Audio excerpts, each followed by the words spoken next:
Shalom, queridísimos Javerim y Javerot, bienvenidos a nuestra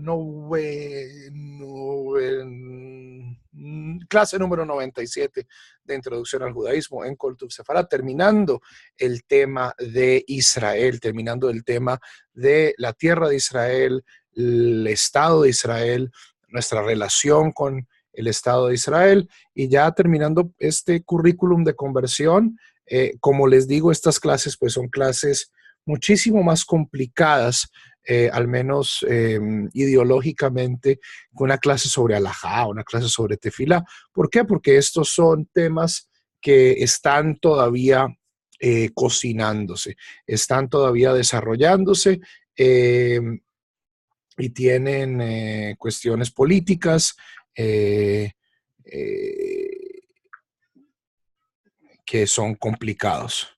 Ok, entonces hoy vamos a estudiar un texto con el cual estoy o no estoy de acuerdo, pero lo que tiene de bueno es que presenta los diferentes argumentos históricos de si es una mitzvah mudarse a la tierra de Israel.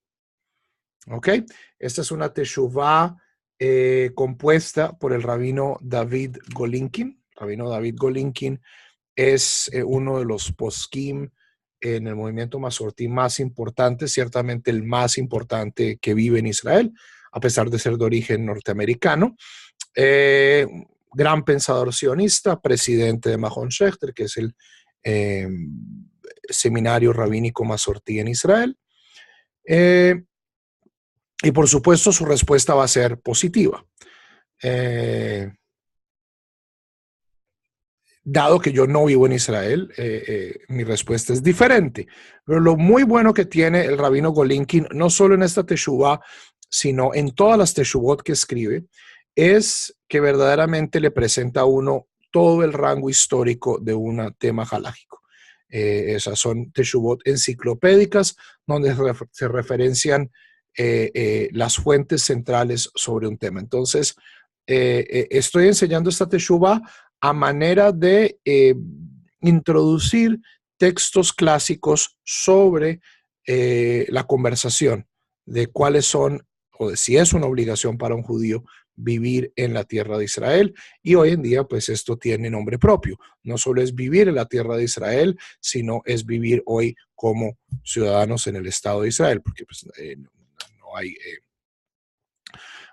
o sea, hay gente que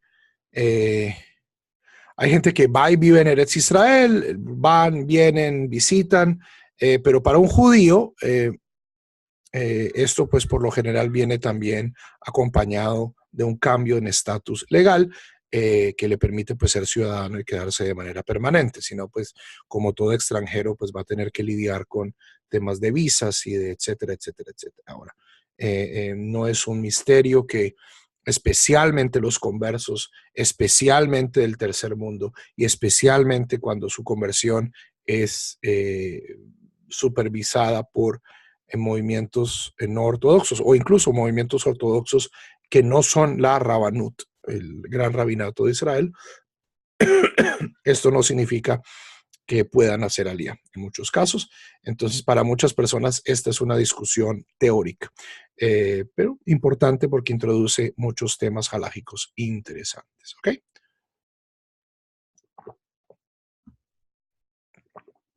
No, ok.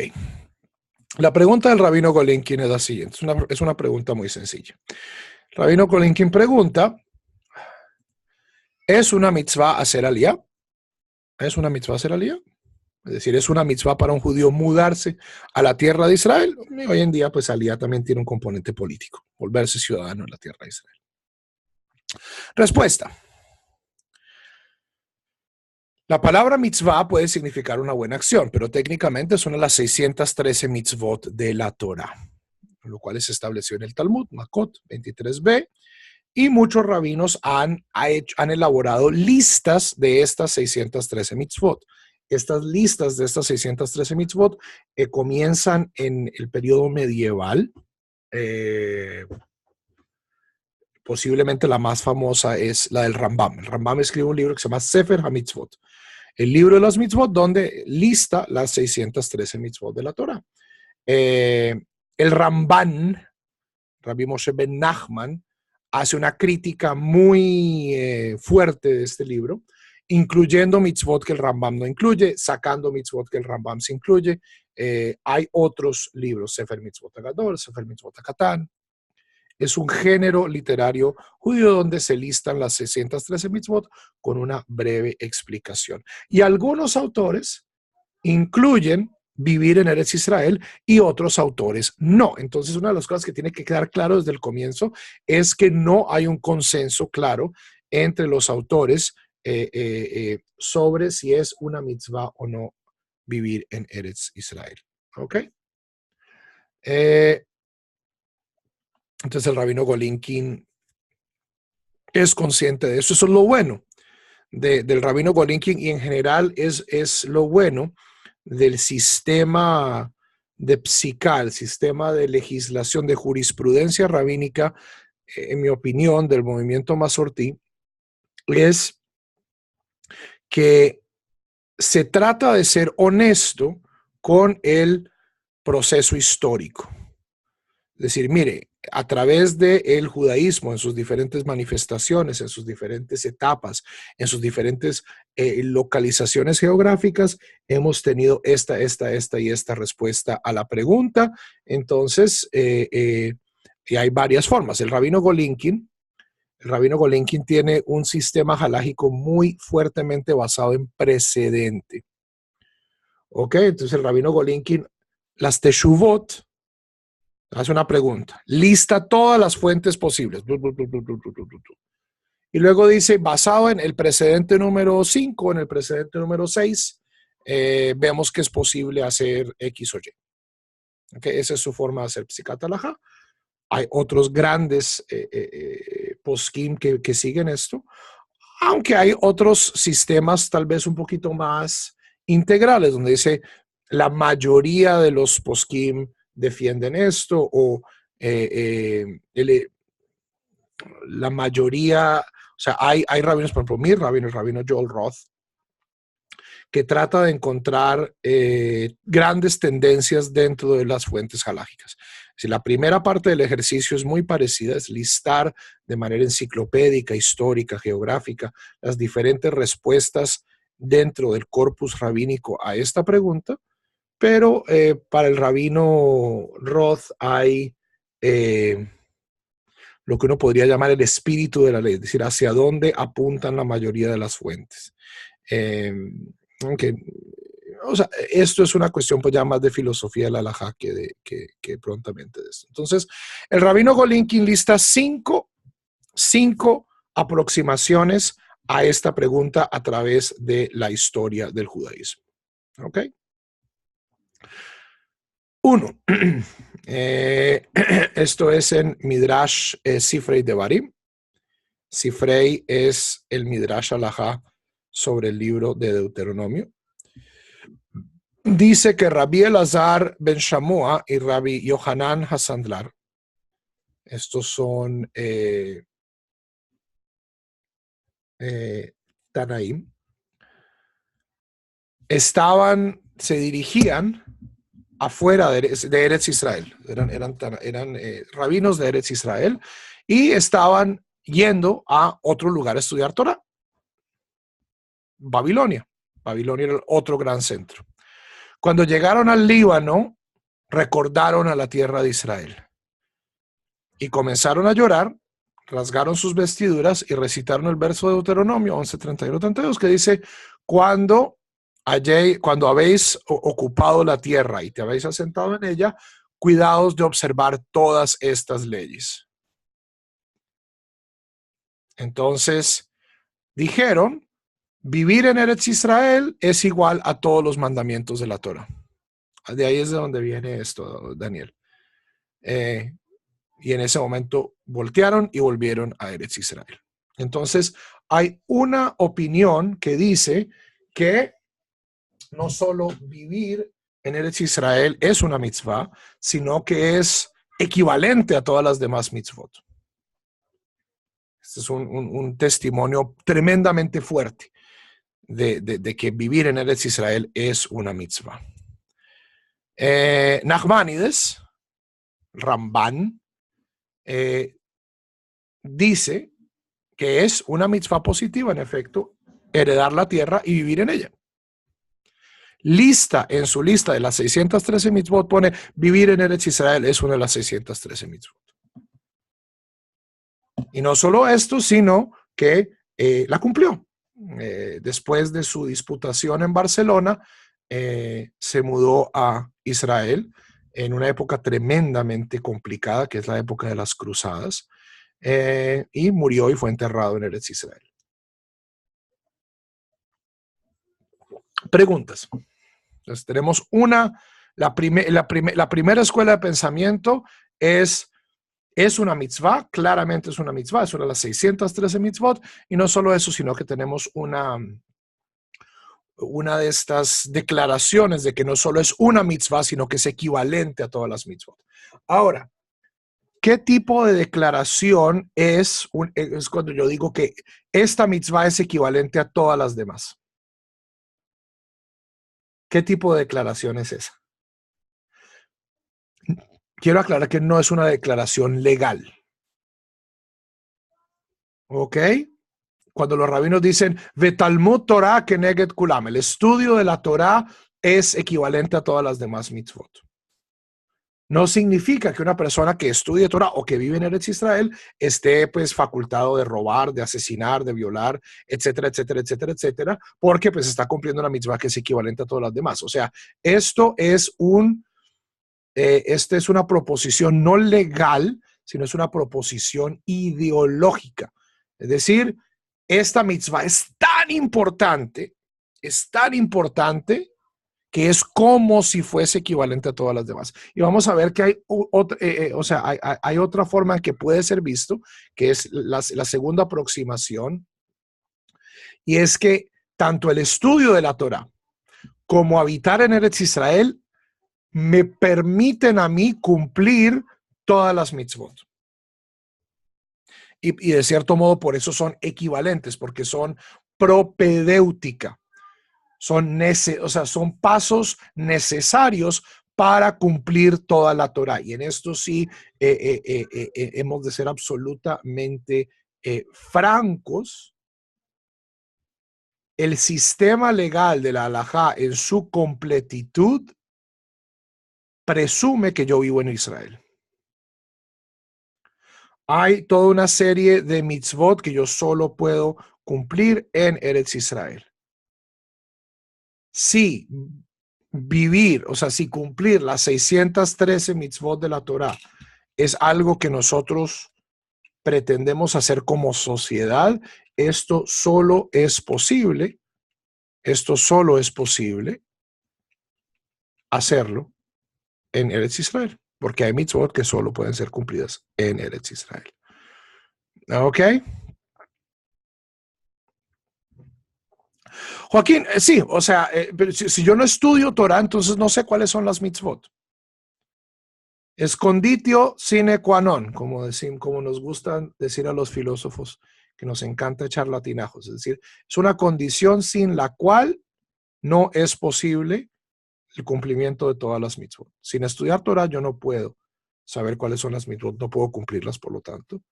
Y sin vivir en Eretz Israel, yo no puedo cumplir todas las mitzvot. ¿Por qué? Porque hay mitzvot que solo se pueden cumplir ahí y que no se pueden cumplir por fuera. No solo eso, sino que también, y este es un argumento fuerte a favor de la idea sionista, hay mitzvot que solo son posibles cuando yo tengo soberanía. La inmensa mayoría de las mitzvot que nosotros observamos en la diáspora son mitzvot de qué índole. Son mitzvot de índole ético, ¿cierto? No robar, ser justos, no hablar mal. Y de índole ritual. Es decir, rezar, tefilín, talit, etc. Y son cosas muy a nivel personal. Pero hay mitzvot que suponen un sistema de jurisprudencia y de soberanía. leyes sobre fronteras, leyes sobre tratados, leyes sobre justicia social, que solo tienen sentido si la persona al mando, si la sociedad al mando es judía. Ahora, dije hace un minuto que esto de cierto modo le presta, le da gushpanca, le da energía, le da fuerza, le da validez al argumento sionista, pero esto debe ser dicho con un pero, y es que hoy el sistema legal en Eretz Israel no es un sistema legal de Torah. Eso es algo que ya lo dejamos muy claro. El Estado de Israel es un Estado secular, es un Estado occidental, con un sistema legal muy complicado, que es una mezcolanza de derecho otomano con derecho británico, con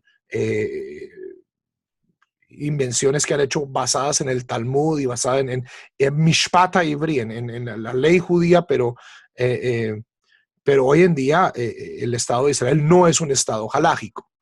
No es un Estado halágico, y no solo no lo es, sino que con el estado corriente de la halajá y de desunión y de falibilidad y de rencillas que vemos adentro de los movimientos religiosos, de todas las pintas, si no podemos estar de acuerdo quién puede controlar un pedazo de pared, si no podemos estar de acuerdo si una mujer se puede o no divorciar, de quién es converso y quién no es converso, ¿ustedes creen que vamos a poder hacer un estado halágico?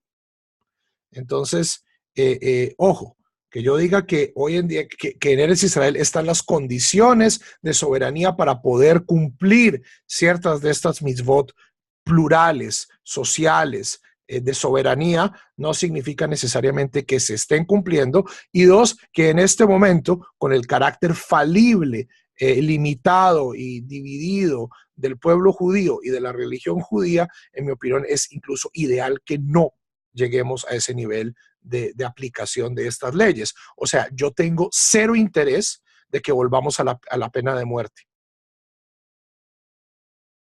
Todas estas, la violación de Shabbat, adulterio, idolatría, etcétera, todo esto conlleva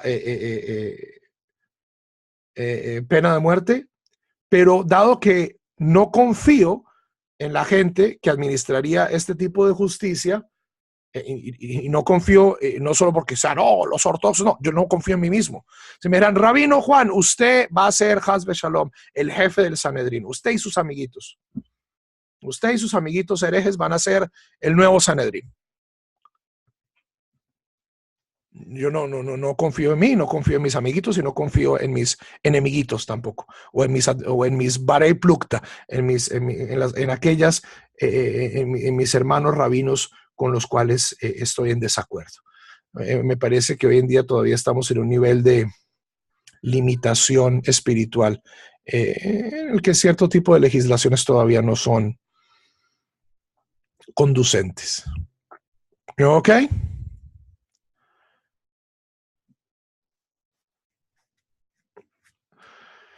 Entonces, la primera aproximación, sin lugar a dudas, hacer aliyá es una mitzvah y es una de las de 613 mitzvot. Segunda aproximación.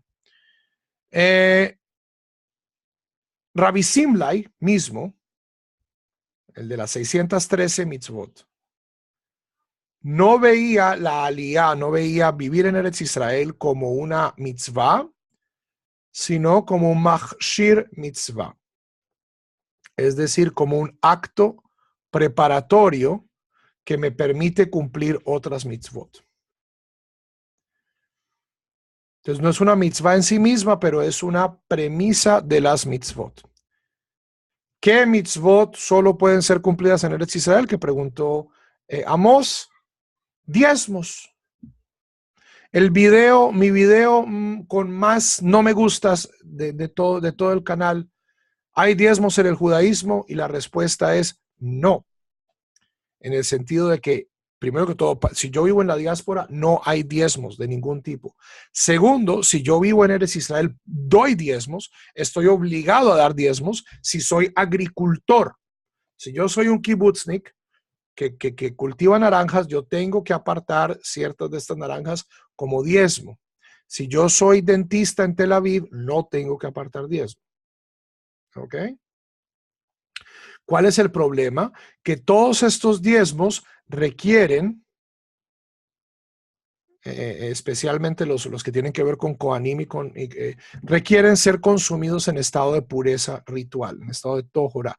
Y hoy en día nadie está en estado de tójora. Entonces hoy en día se aparta una parte simbólica del producto agrícola que crece en Eretz Israel como diezmo, pero no es consumible por las personas a las cuales está destinado. El año sabático, cada 7 años se deja la tierra de Israel en barbecho, se deja sin cultivar. Y quiero hoy, espero que me quede tiempo al final para discutir justamente esta mitzvah, porque es una muy buena, es un muy buen ejemplo de los desafíos que observar estas mitzvot de Eretz Israel nos trae hoy en día en una economía de mercado. El año sabático. El jubileo no se observa desde el exilio de las tribus del norte, desde el exilio de las tribus perdidas. ¿Por qué? Porque el jubileo supone que cada persona vuelve a su espacio tribal. Y si no tenemos las otras tribus, pues entonces es imposible hacer el jubileo. Se ha dicho de paso. Dice claramente la halajá que solo cuando hay jubileo puede haber leyes no ajidas en Eretz Israel. Es uno de mis grandes argumentos de la manera en que el movimiento no ajida ha sido sacado de contexto para crear una especie de judaísmo light, para tener a las personas al lado sin que se quieran convertir. Pero bueno, eso es harina de otro costal. Entonces, para Rabbi Simlai, vivir en Eretz Israel no es una mitzvah, pero es algo que permite otras mitzvot. ¿Ok? Entonces dice Rabbi Simlai en Sota 14a, dice, ¿por qué Moisés quería entrar a la tierra de Israel? Quería comer de su fruta, quería satisfacerse de su producto. No, dice Moisés, muchas mitzvot fueron dadas al pueblo de Israel que solo pueden ser cumplidas en Eretz Israel. Y quiero entrar para poder cumplir las mitzvot. Entonces aquí tenemos una segunda aproximación, light, donde dice que no, a pesar de que no es una mitzvah, sí permite muchas mitzvot. Y esto en mi opinión es indiscutible. En mi opinión es indiscutible. Hay, o sea, desde un punto de vista formal, muchas mitzvot que yo no puedo cumplir en ningún otro lugar del mundo sino en Eretz Israel. Esto es innegable.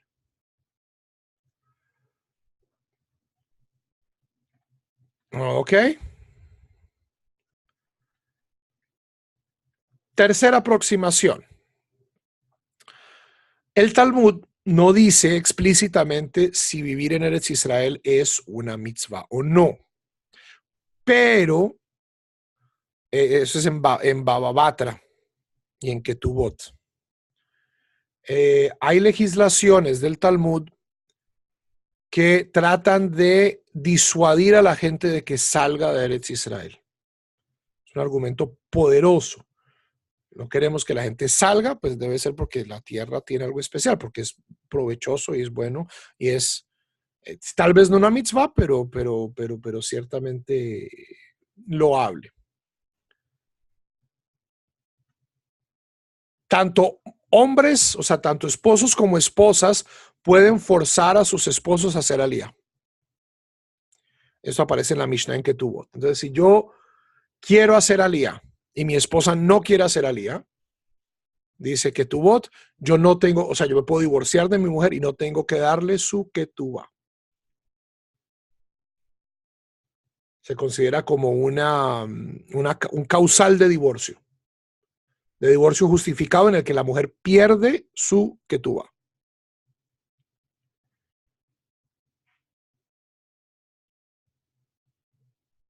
Si una persona quiere comprar, si un judío quiere comprar tierra en Eretz Israel, puede decirle a la persona no judía que tiene la tierra, que es el dueño de la tierra, escribir un contrato aún en Shabbat.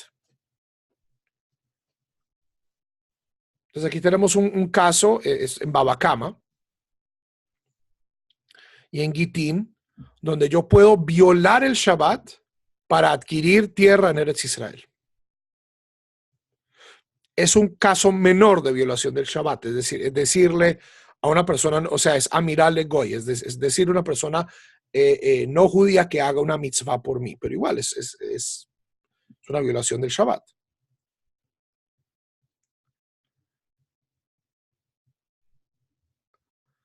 Dice en Bababatra, está prohibido dejar la tierra de Israel a menos de que la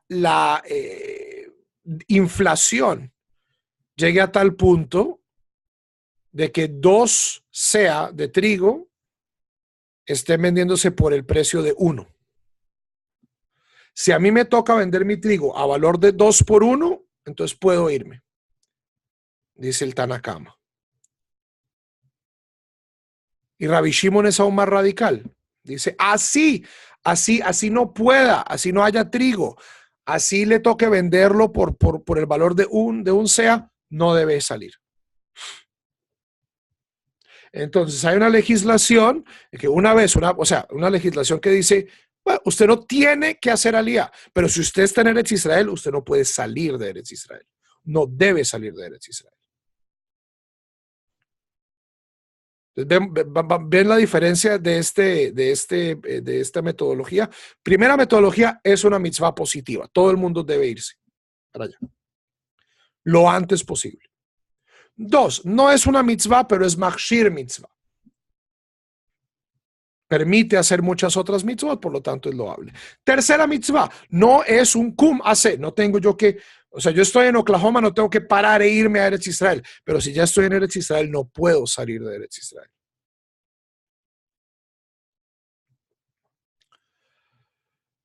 El Rambam en Mishneh Torah codifica esto.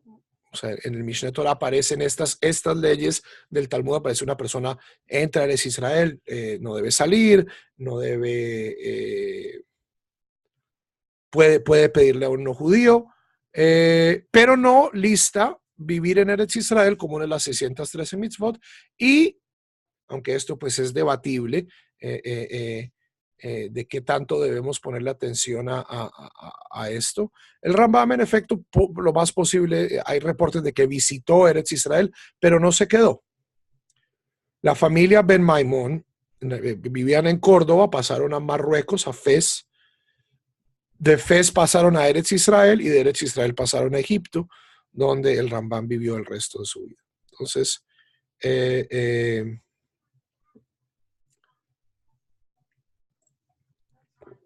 es un argumento débil. A veces la necesidad puede, pero al menos estas restricciones a la inmigración sí son recogidas por el Rambam. Preguntas.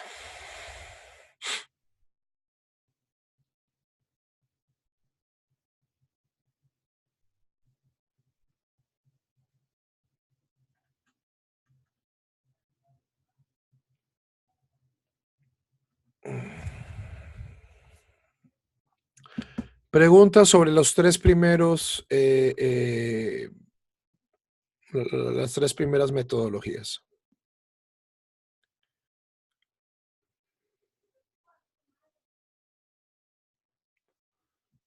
Ok, seguimos. Cuarta aproximación. Maharam de Rothenburg, uno de los rabinos askenazim más importantes del siglo XIII,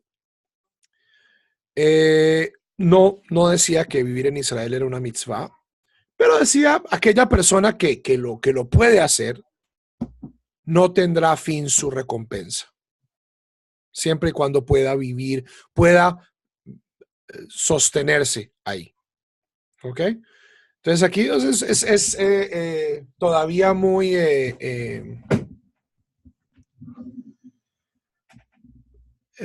muy, muy tibio. O sea, sí, no es una mitzvah, pero muy chévere. Si te vas, va chévere. Y es una gran mitzvah. O sea, no hay fin a su recompensa. Esto no es un argumento halágico, es un argumento, es, es una proposición retórica, dice, es muy bueno. Rabbi Isaiah Serlein, de Austria, siglo XV, dice que en efecto es loable para una persona vivir en Eretz Israel, siempre y cuando una persona pueda mantenerse y no sea peligroso. ¿Ok? Entonces, pues en el siglo XVI, que en el siglo XV, Eretz Israel, bajo el dominio turco, no era necesariamente el sitio más seguro del mundo. Y aquí lo que el rabino Isserlein está midiendo es, ¿vale la pena arriesgar la vida para vivir en Eretz Israel? ¿Sí o no? Y su respuesta es no. Pero si yo puedo mantenerme y voy a estar seguro, entonces es loable observar las mitzvot en Eretz Israel. ¿Ok? Entonces aquí tenemos, o sea, comenzamos, estos son metodologías en grado de calor, ¿cierto? Nos dice, sí, hay que hacer aliada, hay que hacer esto, si se puede, si no es muy peligroso, si yo me puedo mantener.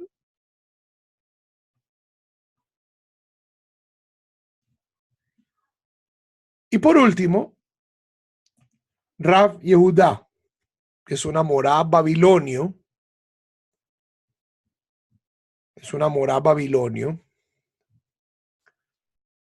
dice que una persona que se muda de Babilonia a Israel está violando un principio positivo. Y esto no es o sea, este no es un argumento estilo Satmar. La Hasidut de Satmar, que es la Hasidut más grande en términos numéricos, si mal no estoy, es Lubavitch o es Satmar. Creo que Satmar tiene más gente. Ellos tienen un argumento político. Ellos no están de acuerdo con el sionismo. Eso no significa que no haya Satmar en Eretz Israel. Hay, en efecto, Satmar en Eretz Israel. Ha habido siempre. Una cosa, como ya dijimos en nuestra primera clase, es el concepto de Eretz Israel, la tierra de Israel, y otro es el Estado de Israel. Son dos entidades diferentes. El argumento de Rav Yehuda no va por ese lado. No es un argumento político. El argumento de Rav Yehuda es, él dice, la Torá de Babilonia es mejor que la Torá de Eretz Israel. Estar en un sitio de Torá, como lo era Babilonia en esa época, e irse a un sitio que está en declive, la Torá, pues no es bueno. Ese es el argumento de Rabbi Yehuda. Yo, entre un lugar con mucha Torá por fuera de Eretz Israel y Eretz Israel con poca Torá, porque ha habido momentos de la historia de Eretz Israel donde el estudio de la Torá flojo. Entonces, preferible quedarse en un lugar de estudio de Torah. Estos son las 5 aproximaciones que hay en la halajá. Y aquí, en efecto, el rabino Golinkin lo menciona. En los Hasidei Ashkenaz, que era un grupo de pietistas alemanes del siglo XIII, decían que no es bueno, que es preferible quedarse en Alemania. ¿Por qué? Porque la comunidad en Eretz Israel era muy incipiente y no había forma de casarse y no había una forma de vivir, o sea, no había una forma de ganarse la vida. Y la verdad, pues las yeshivot de Eretz Israel del siglo XIII no tenían comparación con las yeshivot de España o con las yeshivot de Ashkenaz. No había comparación. Entonces, es el argumento y menciona también eh, eh, eh, los Hasidim de Satmar. Entonces, estas son las 5 metodologías. ¿Ok? Preguntas.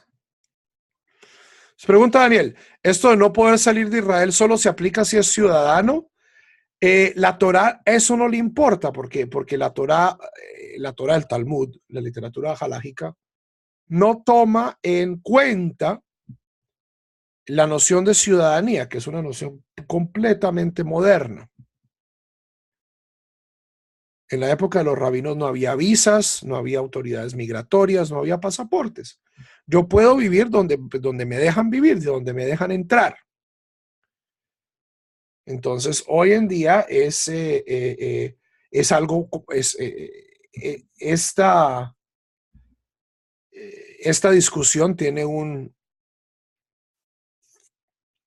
añadido extra y es, ¿qué pasa si yo soy judío, pero por motivo X o y pongamos motivo X o Y muy claramente, porque soy converso reformista, porque soy converso mazortí, porque soy converso mazortí en una comunidad del tercer mundo como es Uganda o Colombia o México, o porque soy converso ortodoxo de rabinos que no tienen contacto con la Rabanut? ¿Qué pasa si no puedo hacer aliyá? Entonces ahí hay un problema independiente y es un problema mucho más grave, en mi opinión, a nivel ideológico que a nivel halágico. Que a nivel halágico, pues si no me dejan entrar al país, si me van a deportar, si no me puedo quedar sin arriesgar a que me encarcelen, a no poder volver, a no poder trabajar, a vivir lleno de miedo, pues entonces claramente pues, tengo una exención halágica. El problema es que en este caso, la instancia que me está impidiendo a mí cumplir una mitzvah es el Estado judío, que justamente me debería estar dando el derecho de poder hacerlo. Pero es una falencia no halágica, sino es una falencia política del Estado de Israel, sus líderes y el estado actual del status quo entre la Rabanut y el Ministerio del Interior y todas aquellas fuentes pues, que coordinan, gestionan y en muchos casos obstaculizan el proceso de alía de judíos de nacimiento y de conversos, porque también si uno es judío de nacimiento con ciertas circunstancias o de ciertos lugares o con ciertas historias, puede encontrarse uno en problemas con las autoridades relevantes. ¿Ok?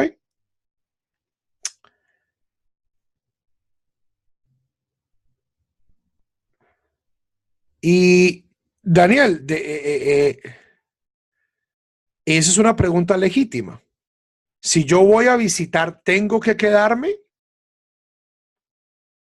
Si yo confío y sigo eh,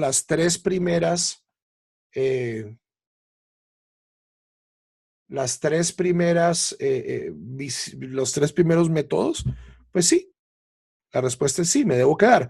Y es una de las razones por las cuales, entre muchas otras, dicen, por ejemplo, que el Rebbe de Lubavitch nunca visitó Israel. Porque el Rebbe era consciente, o al menos seguía la shita, seguía el método, de que si él llegaba a Eretz Israel le tocaba quedarse. Y pues él desde Eretz Israel no podía hacer lo mismo que podía hacer desde Brooklyn.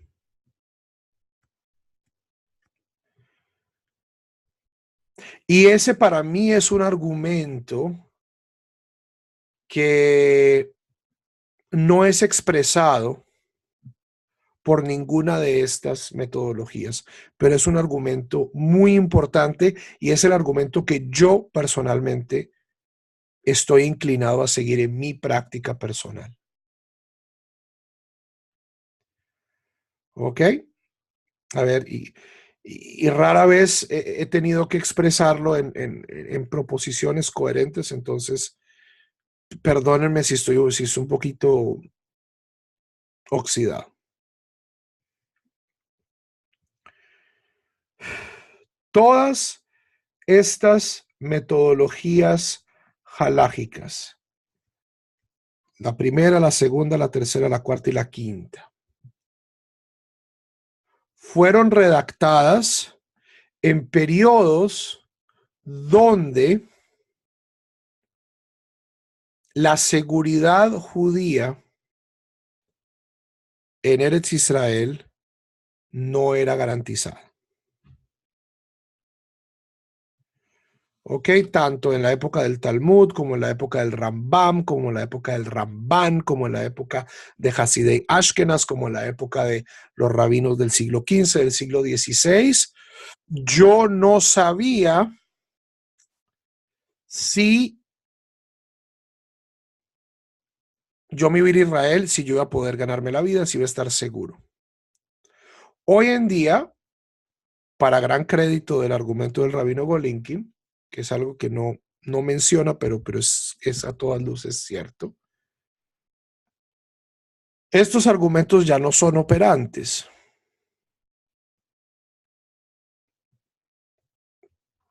Hoy en día Israel es un país, yo no diría el primer mundo. Hay partes de Israel que son primer mundo, país industrializado, high-tech, startup nation, pues todo el cuento propagandístico. Pero no es un país del tercer mundo tampoco. Entonces la pregunta de que qué vamos a comer, de qué vamos a vivir, no, o sea, la economía israelí es robusta, hay trabajo, incluso para gente que no habla el idioma, que posiblemente la gente no pueda terminar trabajando en lo que le gusta, lo que yo, por ejemplo, rabino en Eretz Israel no sería.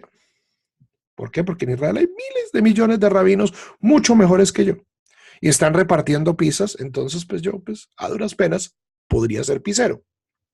Eso no significa que uno no pueda vivir muy bien de pizzero en Israel. Y en el tema de seguridad, con todo la angustia de la guerra, el terrorismo y las bombas y los atentados de cuchillo, Javerim, o sea, todas las guerras de Israel, todas las guerras, todos los atentados terroristas en la historia del Estado de Israel, desde sus inicios hasta el día de hoy, han cobrado menos víctimas que un día en Auschwitz.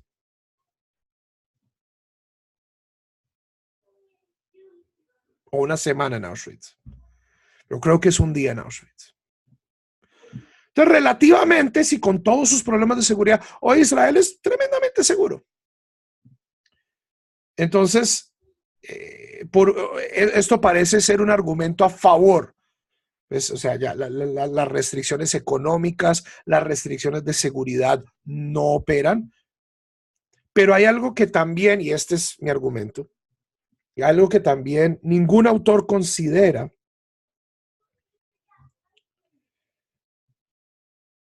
porque la vida judía en la diáspora también era profundamente precaria. O sea, si en Israel había los cruzados, pues en Rusia había los cosacos. Entonces, que entre el diablo y escoja. ¿A quién prefiero? A los cruzados dándose en la torre con los fatimidas o a los cosacos o a los caballeros del temple en Francia. ¿Con qué me quedo? De Guatemala a Guatepeor, o sea. Entonces, todas estas fuentes asumen que la vida en la diáspora es limitada y que la única contribución que yo puedo hacer en la diáspora es de cierto modo como a mi comunidad, a mi Torah, y que en muchos casos eso es preferible pues arriesgar la vida en Eretz Israel.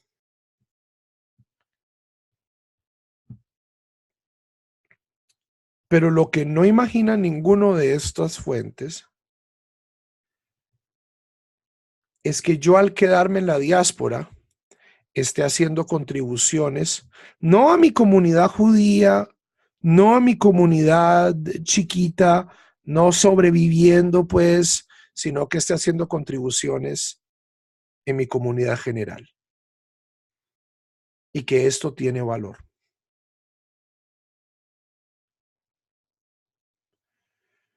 Y va a sonar muy feo, pero no encuentro otra forma de decirlo.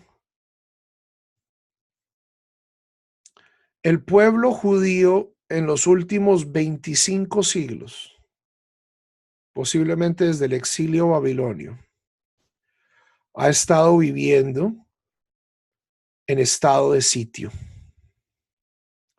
es decir, estado de emergencia, donde casi todas las energías eran invertidas en sobrevivir, en evitar que aquellas personas que nos rodean nos maten y en poder mantener nuestra independencia cultural, religiosa, social. Bueno, no independencia, pero al menos nuestra autonomía y nuestra forma única de vida. Esa es la trágica naturaleza de la historia judía.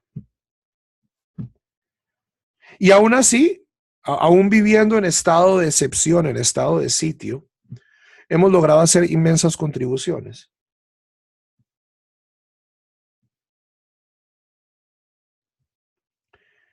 Pero creo que hoy en día estamos viviendo en una época muy especial, donde la inmensa mayoría de los judíos vivimos en países donde no nos están persiguiendo y no nos quieren matar.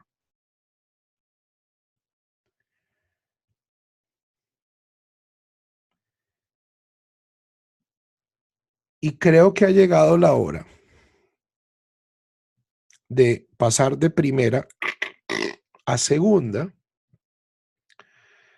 y en vez de invertir solo en la supervivencia de nuestra comunidad, en la supervivencia de nuestra forma de vida, ha llegado el momento donde tenemos de cierto modo la holgura, la estabilidad, la seguridad de comenzar a trabajarle a la misión del judaísmo. Lo que se llama en inglés the end game. No juego a corto plazo, sino el juego a largo plazo. La Torá nos invita a ser Or Lagoim, una luz en las naciones.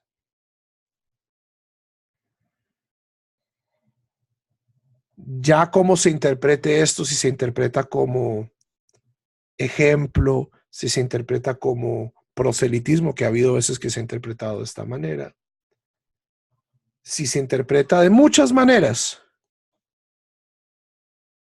Y sí, Israel puede ser Or Lagoim, el ejemplo de una nación judía viviendo inspirado o alrededor o con una matriz judaica de Torá, no necesariamente como una legislación, estado halágico, sino un país que vive estos valores, puede ser un inmenso crisol, puede ser una inmensa lámpara, volviendo a la metáfora de la luz, de ser una luz para las naciones. Eso es un faro a veces, o sea, puede ser un faro tremendamente poderoso. Pero creo que eso también sería negar la oportunidad a los judíos de la diáspora de hacer acción directa de tikkun, de geulá en los países donde vivimos. Yo creo en la diáspora. Creo que el aislamiento judío no nos beneficia. Me siento profundamente afortunado de vivir en una época donde hay un estado judío y donde la mitad de los judíos viven en un país donde están desarrollando una cultura predominantemente judía. Me siento tranquilo de que hay un sitio de refugio, así ese sitio de refugio tal vez no sea un sitio de refugio para todos nosotros. Eso es algo que me trasnocha y que estoy tratando de luchar para cambiar, para que verdaderamente el Estado judío sea un Estado de todos los judíos. Pero también creo que viviendo una vida de Torah en la diáspora, nosotros estamos haciendo contribuciones muy importantes a la salud espiritual y social del mundo. Creo que un país sin judíos es un país empobrecido. Una sociedad donde no quepamos nosotros, donde no quepa cualquier otro grupo, musulmanes, budistas, hinduistas. Es una sociedad peligrosa. Y me gustaría ver el día donde, liberados de nuestro afán de sobrevivir, de nuestra angustia para que no nos maten, pongamos estas herramientas de Torah, de mitzvot, al servicio de toda la humanidad, de una manera profundamente deliberada y profundamente activa.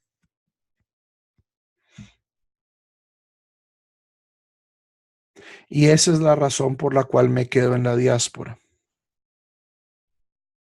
Porque yo creo que es mi deber también ayudar a que mis vecinos judíos y no judíos acá en América Latina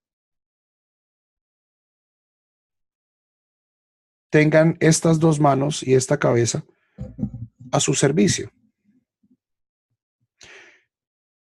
A fin de cuentas, creo que puedo hacer mucho más bien acá que allá.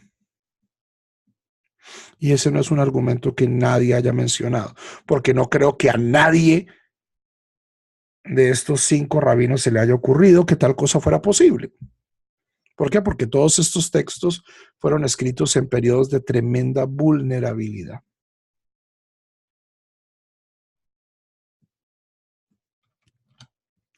Entonces, en una palabra, ¿por qué me quedo yo en la diáspora? Porque puedo hacer más bien acá que allá. Eso no significa que no sea doloroso. Javerim, yo viví 4 años en Eretz Israel. La última vez que estuve en Eretz Israel fue el 21 de mayo del año 2007. Y es una fecha que no se me olvida, porque me hace falta todos los días de mi vida. Todos los días de mi vida me acuerdo de Jerusalén. Todos los días de mi vida me encuentro ensoñando que mi vida fuera distinta y que hubiera de cierto modo la posibilidad de hacer allá lo que hago aquí.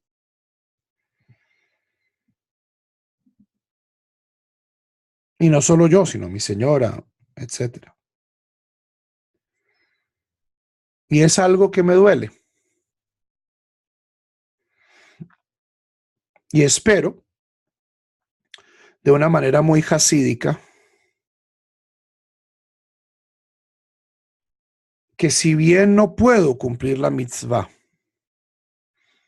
de vivir en Eretz Israel, o bueno, tal vez no sea una mitzvah. O sea, si yo creyera que fuera una mitzvah, difícilmente podría ser este argumento. Si fuera tan obvio que es una mitzvah, no podría ser este argumento. Pero espero entonces que al menos mi saudade, mi anhelo, mi deseo de Eretz Israel cuente para algo. Como les digo, esta clase no es una clase de tefila, una clase de Hilchot Shabbat. Porque aquí estamos hablando de cuestiones vivas. Y este es un tema que a mí me duele. Porque la mitad de los días me levanto con ganas de estar allá. Y entonces entra la otra voz y dice, usted no puede estar allá, porque no puede hacer lo que está haciendo desde allá.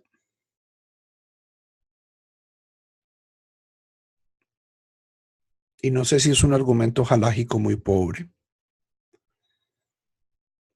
o es una inconsistencia, todos tenemos nuestras inconsistencias, pero es algo con lo que lidio. Y el rabino Golinkin tiene 3 párrafos hermosos de por qué él hizo aliyá, porque él piensa que es una mitzvah. El rabino Golinkin es un gran sionista. Los invito a leer. Tal vez los convenza.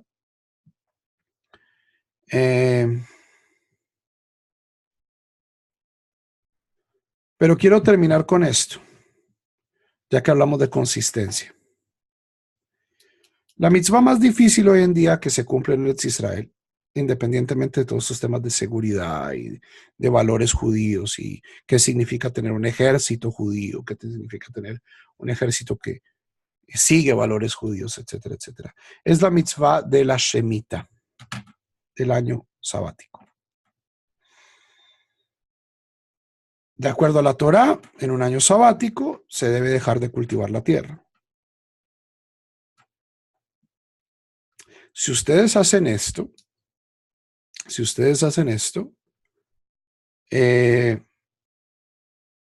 toda la industria agrícola de Israel va a la bancarrota. Entonces, un año dejan de, sin duda va a la bancarrota. Entonces, hoy en día, y cada año sabático es cada vez más fuerte la discusión. Hay argumentos dentro de la comunidad judía de cómo debe ser observado el año sabático. El rabino Ovadia Yosef, basado en y otros grandes rabinos, hasta hace muy poco tenía la solución.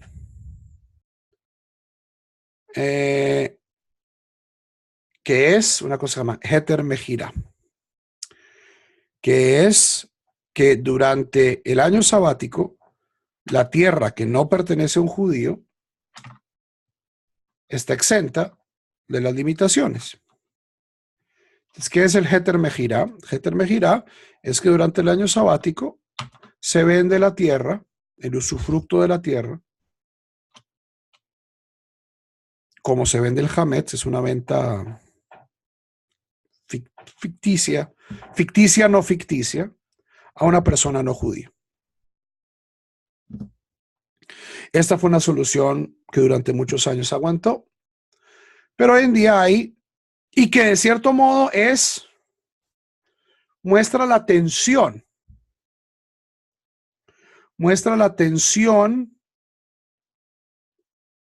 de a veces, si yo observo la halajá rajatabla, si yo observo la halajá sin modificación, ¿qué pasa? Vivir en Eretz Israel se vuelve insostenible. ¿Por qué? Porque nos vamos a morir de hambre.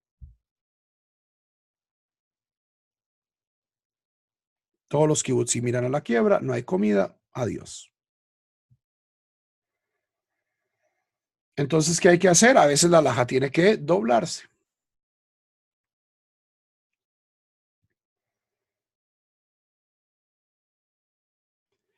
Esto tenemos un precedente interesante. En el mismo caso de, o sea, porque el año sabático tiene 2 componentes. Un componente del año sabático es Shmitat Karkaot. Es que la tierra se deja en barbecho, la tierra no se cultiva. La otra, Shmitá, que es la Shmitá de Deuteronomio, habla de Shmitat Ksafim. Dice que todas las deudas se perdonan en el 7º año. Cuando llegamos a la época de Hillel, o sea, ¿cuál es el propósito de del perdonar las deudas? Beneficiar a los pobres. ¿Qué estaba pasando en la época de Hillel? Que la gente ya no prestaba plata. Es decir, la mitzvah de la Torá, que fue cuyo propósito es beneficiar a los pobres, estaba dañando a los pobres. ¿Por qué? Porque los prestamistas decían, no, yo no presto. 2, 3 años antes de la Shemitah yo no presto plata. Porque luego la gente se hace loco y dejan que llegue la Shemitah y ¡pum! Luego yo perdí mi plata. Y Hillel se inventa una cosa que se llama el prosbul. Prosbulé en griego, que es que yo hago una declaración y yo no adquiero una deuda con un individuo, sino que yo adquiero una deuda con una corte. Y esas deudas no vencen en el año sabático. Entonces, ¿qué hizo Hillel?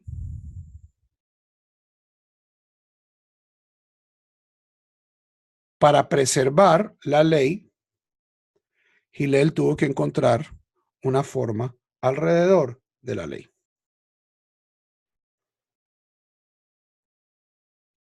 Y esto es lo que sucede en muchos casos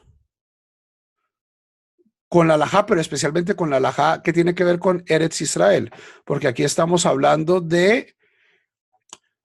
Siempre que hay una pregunta halájica interesante, Javerim, Javerot, ustedes van a encontrar dos valores. Una pregunta halájica donde solo haya un valor no es una pregunta halájica legítima. Porque es una pregunta que es obviamente sí o obviamente no. ¿Podemos comer marrano porque nos da la gana? No. Las verdaderas preguntas halágicas provienen del encuentro de dos valores, o tres, o cuatro, o cinco. Y los valores, las preguntas halágicas de Eretz Israel son bien importantes y son extremas porque aquí tenemos un desafío existencial, kiumi, como se dice en hebreo, de una buena cantidad de judíos. Tenemos la ley del año sabático. Si observamos la ley del año sabático tal cual, se muere el país de hambre. Pero es la tierra de Israel.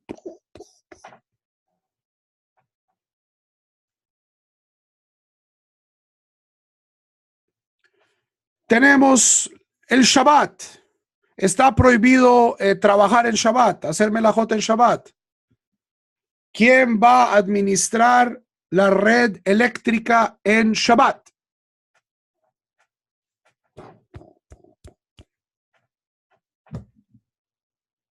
Tenemos un país. Está prohibido hacer ciertas cosas en Shabbat. Policía, bomberos, ejército, ambulancias, servicios de comunicación, servicios de inteligencia, radares.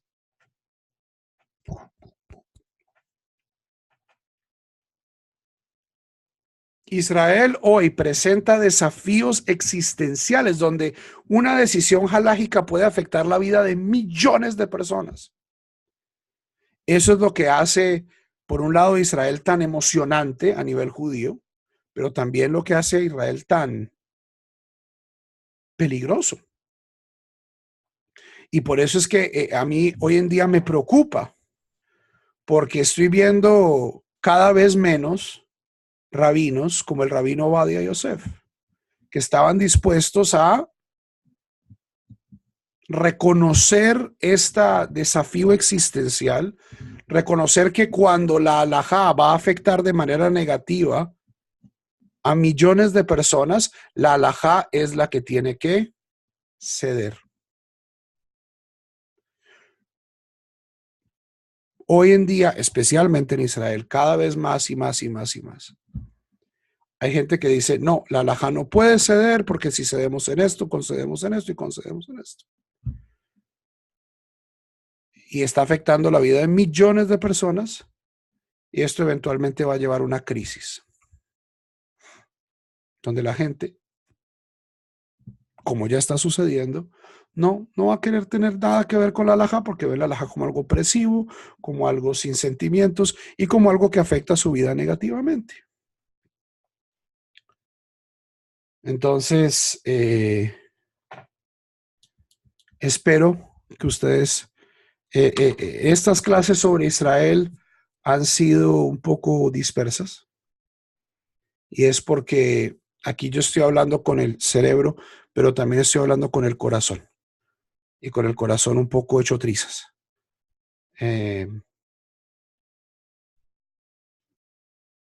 porque es un tema muy crudo. Es un tema muy crudo a nivel existencial, porque ciertamente, para bien o para mal, para nuestra gloria o nuestro oprobio, el futuro del pueblo judío está ligado con lo que sucede en Eretz Israel, con lo que sucede en el Estado de Israel.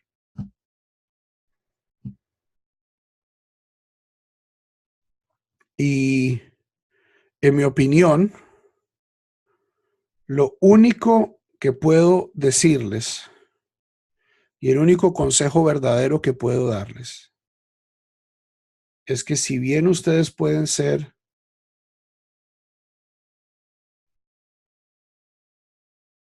positivos o negativos, muchas veces, o sea, todas tenemos de las dos, pero hoy en día un judío no puede ser indiferente al Estado de Israel.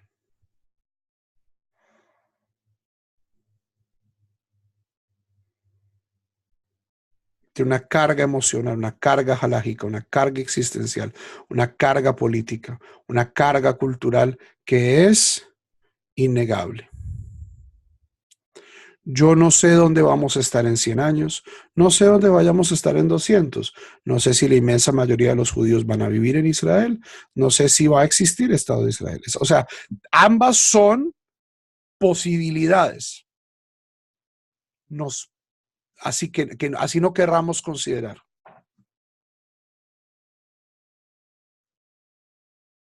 Hay gente que dice, o sea, por eso es que los futurólogos, o sea, no hay argumento más frustrante que debatir con futurólogos. Es análisis probabilidad-costo. Que es como nosotros pensamos. Pero esos análisis probabilidad-costo son angustiadorcísimos. ¿Por qué? Porque en el fondo son ¿qué? Son apuestas. Un análisis de probabilidad-costo es una apuesta. Están los que dicen la diáspora está muerta. Entre la asimilación y los matrimonios mixtos, bla, bla, bla, bla, la diáspora no va a existir en 50 años. Apague la luz y vámonos. Solo los judíos que estén en Israel tienen un futuro como judíos. Ese argumento tiene sus virtudes.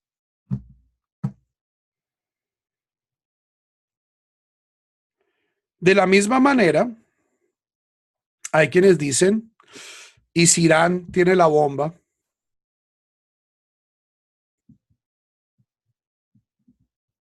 si hay una catástrofe, Haz Shalom, Israel desaparece.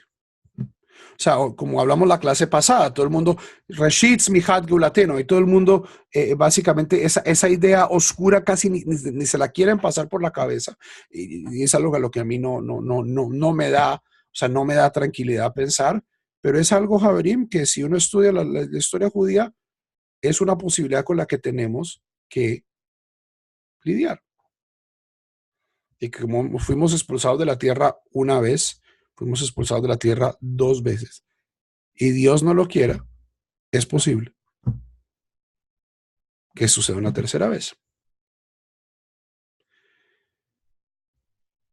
Entonces la pregunta es, ¿qué hago? ¿Me quedo? ¿Me voy? ¿Sionista? ¿No sionista? ¿Indiferente? ¿No indiferente? La indiferencia me parece la peor.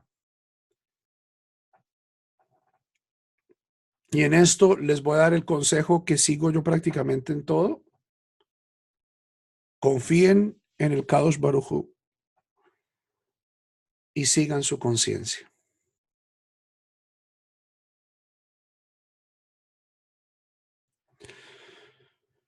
Si su conciencia les dice, mi lugar está allá, su lugar está allá. Confíen en el Kadosh Baruj Hu, que Irán no va a tener la bomba, que no va a haber una plaga, que no va a haber un tsunami, que no van a venir los aliens.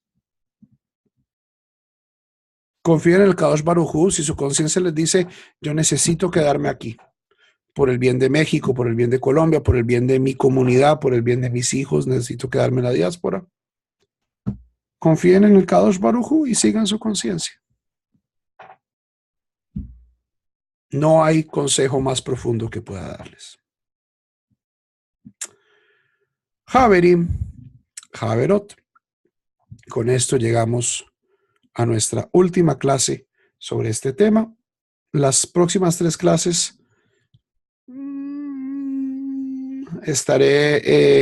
tengo una sorpresa preparada que espero disfruten. Es tangencialmente conectada con este tema. Tengan una semana muy buena, tengan una semana de Torah, tengan a Eretz Israel y a sus habitantes en sus oraciones, no sean indiferentes y si Dios lo permite, tendremos algún día el gran sejut de poder todos conocer o aquellos que así lo decidan vivir allá. Estas clases siguen cerradas y apenas lleguemos, o sea, yo dije, voy a hacer 100 clases de introducción, número arbitrario. Vamos a hacer 100 clases. Entonces, faltan solo 3 clases más. Shalom, shalom, kol tuv y lehitraot.